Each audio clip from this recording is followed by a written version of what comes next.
হ্যাঁ ভাই বলেন। মইনুল, এ মাসের বেতন নাও, আর কালকের থেকে তোমার আসার দরকার নেই।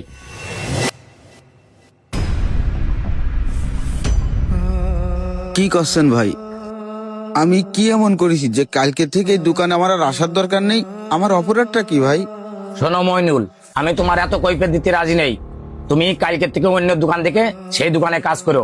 ভাই আমি কালকে থেকে আপনার দোকানে আসবো না, কিন্তু আমার এইটা বলেন যে আমার অপরাধটা কি? এইটা যদি আমারে বলেন, আপনার কাছে আমি আর কোনো প্রশ্ন করব না। আমি তোমার কোনো প্রশ্নের উত্তর দিতে পারবো না। আমার দোকানে থাকাকালীন অবস্থায় আমি তোমাকে সমস্ত সুযোগ সুবিধা আমি তোমাকে দিছি। আজকের পর থেকে আমার দোকানে তোমার কোনো সুযোগ সুবিধা দিতে পারবো না, তুমি আসতে পারো। আচ্ছা ঠিক আছে ভাই।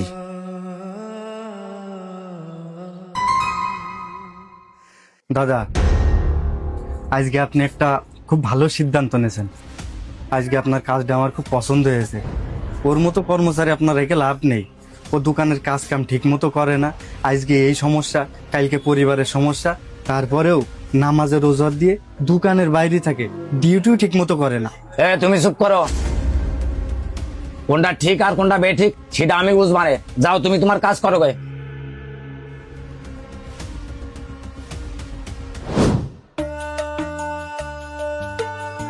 এই স্বতন্ত্র দাঁড়ান।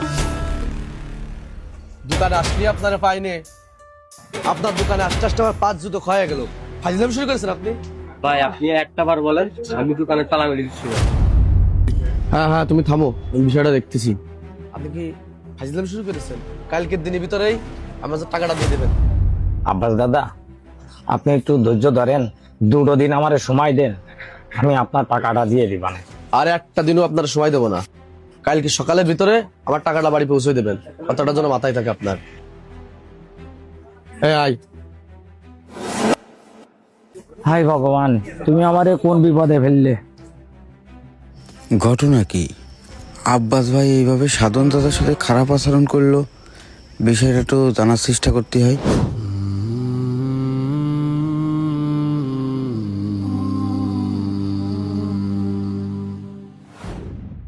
আসসালামু আলাইকুম রহমতুল্লাহ। আসসালামু আলাইকুম রহমতুল্লাহ। ই আল্লাহ,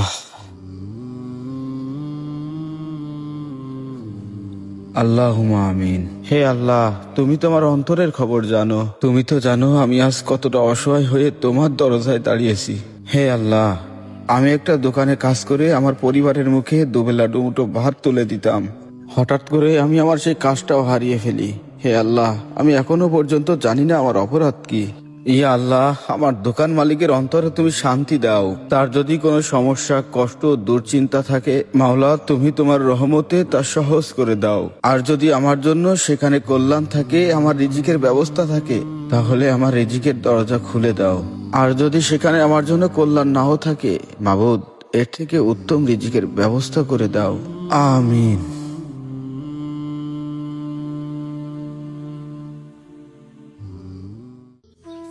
তাহলে সবকিছু শুনলি তো মইনুল?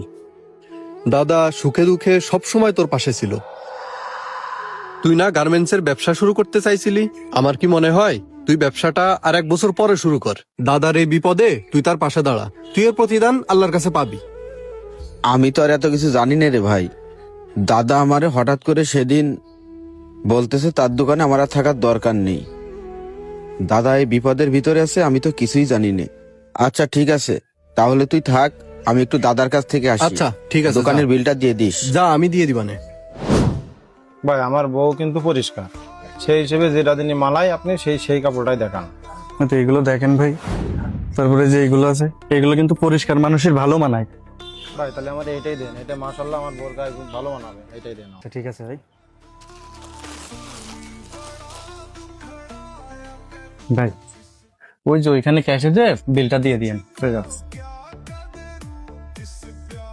মামুন,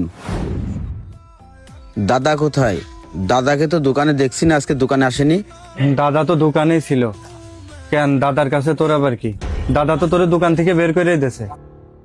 আমারে তো দোকান থেকে বের করে দিয়েছে। দাদার কাছে আসলাম একটা দরকারে। আচ্ছা থাক তাহলে।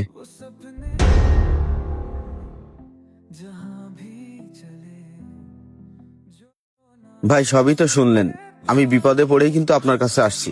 বিপদে না পড়লে কখনো দোকানের সিকিউরিটির টাকা আমি ফেরত চাইতাম না। দেখেন, আপনার এই মার্কেটে দোকান নিয়েছিলাম কিন্তু ব্যবসা করার জন্য।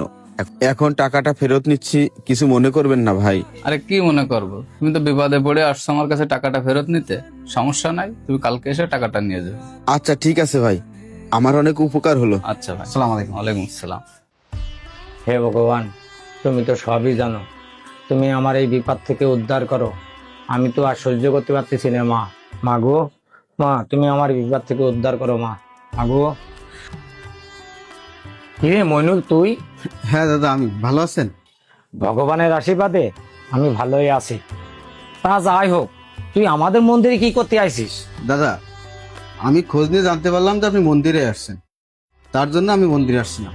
আপনার সাথে আমার কিছু কথা আছে, একটু সাইডে চলেন। ও আচ্ছা ঠিক আছে, তাহলে চল। মা ভাগো, তুমি রক্ষা করো মা। ভাগো। দাদা, আপনার দোকানে চাকরি নেওয়ার পরে আপনি আমার জন্য অনেক কিছুই করেছেন, আমার পরিবারের জন্য অনেক কিছু করেছেন। অনেক দোকানের মুসলমান মালিক আছে যারা তাদের কর্মচারীকে 5 ওয়াক্ত নামাজ পড়তে দেয় না, আর সেখানে আপনি সনাতন ধর্মের মানুষ হয়ে আমাকে 5 ওয়াক্ত নামাজ পড়ার সুযোগ করে দিয়েছেন। আর আজকে আপনার এই বিপদের সময় একটাবার আমাকে ভরসা করতে পারলেন না। দাদা, আমাদের ধর্মে আল্লাহ পাক সুদকে হারাম করেছেন। আমাদের আল্লাহ আর আপনাদের ভগবান সৃষ্টিকর্তা কিন্তু একজনই। আমাদের মুসলমান ধর্মে সুদকে হারাম করা হয়েছে, কিন্তু দাদা আপনাদের সনাতন ধর্মে সুদ সম্পর্কে কি বলা হয়েছে জানেন?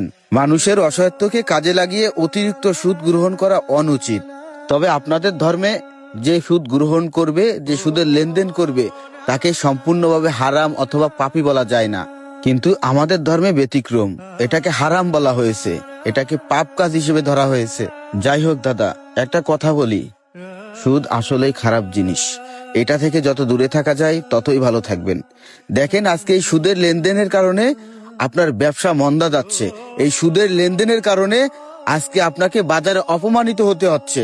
তাহলে কেন আপনি এই সুদের লেনদেনটা করবেন? যাই হোক দাদা, আপনি যদি কিছু না মনে করেন, আপনার এই বিপদের সময় আমি আপনার পাশে দাঁড়াতে চাই। মইনুল, তুমি আমার এই বিপদের সময় কিভাবে আমার পাশে থাকবা? আর এতগুলো টাকা তুমি আমাকে কিভাবে দিবা? দাদা, আমি টাকাটা নিয়ে আসছি। এই যে দেখেন, এই টাকাটা রাখেন, আপনি আগে আপনার বিপদ মুক্ত হন। মইনুল, তোমার স্বপ্নটা শেষ করে তুমি আমার বিপদে এক পাশে এসে দাঁড়ালে। দাদা, আপনি আমার জন্য জীবনে যা করেছেন আমি কখনো ভুলতে পারবো না। আপনার ঋণ আমি কখনো শোধ করতে পারবো না।